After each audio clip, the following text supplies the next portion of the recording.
Welcome to the Totally Honest Cooking Show. I'm Mark. Today we're making crunchy tacos. Yes, it's my favorite struggle meal. I'm a teacher and I'm currently wrapping up the year and I'm finishing up national boards. I'm stressed, I'm tired, and I don't wanna. So we're doing some easy cooking today. Because it's a struggle meal, we're using as many prepackaged ingredients as possible while still cooking. So we've got these lovely Ortega taco shells, not a sponsor. The crunchy taco shell first appears in a cookbook around 1913, and it wasn't popularized in America until like 1950 from Taco Bell. There were restaurants patenting designs on such machines between 1930 and 1940, and that's what I know about taco shells. In front of me is my spice mixture. This is based heavily on Alton Brown's Taco Potion number 19.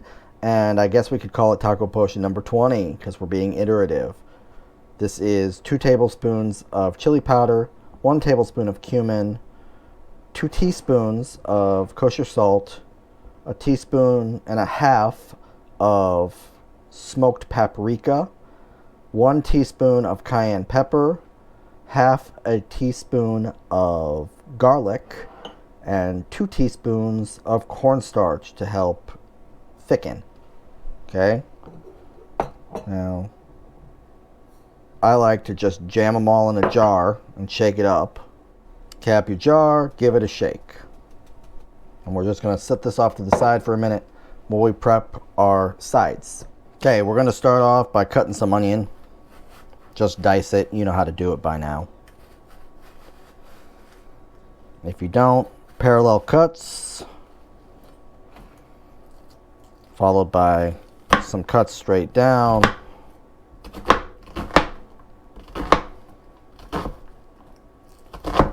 Okay, next up we got our tomato. I like to handle my tomato much in the same way.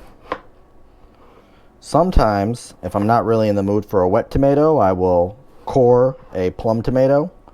This is a hot house. I don't usually core the hot house.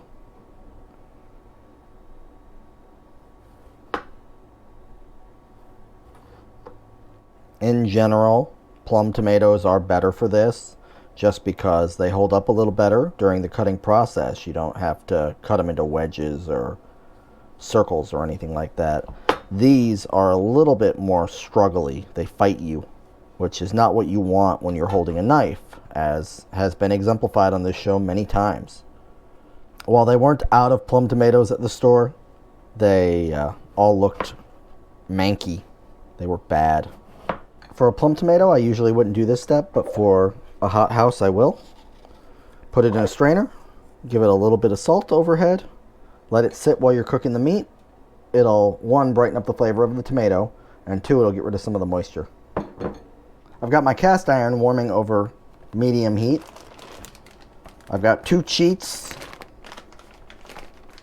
I've got shredded lettuce. I will never, ever get through a head of lettuce unless I am entertaining. I will not eat that much salad. It is not physically or psychologically possible. This will keep fresh for like a week, and I can make sandwiches.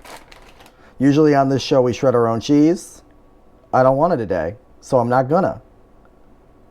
Use the amount of shortcuts that you think is okay. Simple as that, folks. Approximately 1 pound of ground beef.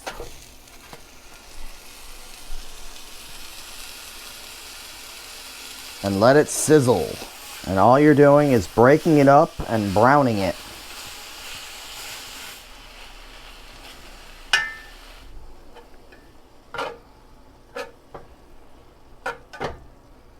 Once the beef is done, you go ahead and drain off as much of the fat as you want to drain off.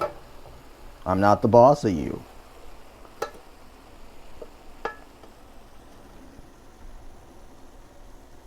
In an ideal world, you turn the burner off first so that if any of that drips on it, you don't start a fire. Do as I say, not as I do. Now we're going to go ahead and throw in our seasoning powder. You will notice that there is more in here than if you had bought the package from the store when you bought the taco shells. This is by design. You will wind up with a more flavorful taco this way. We're now going to pour in 3/4 cup of water. If you have beef stock, use that. It's better. If you're making chicken tacos, use chicken stock. It's better. But if you don't have it, you know, it's fine. If you've never done it that way before, you won't even know it's gone. We're just going to mix this in and wait till it thickens a little bit. And then you fix these up however you want. I like to start with the cheese so it melts a little bit. Again, if you shred your own, it'll melt better. But I'm not the boss of you. Now, the gig with these is I like to see how much I can cram in without breaking the shell. Okay, this is pretty fast, pretty easy, pretty regular. Like, subscribe, ding the little bell, leave a comment down below, let me know what you think, and I'll see you next Wednesday. Bye.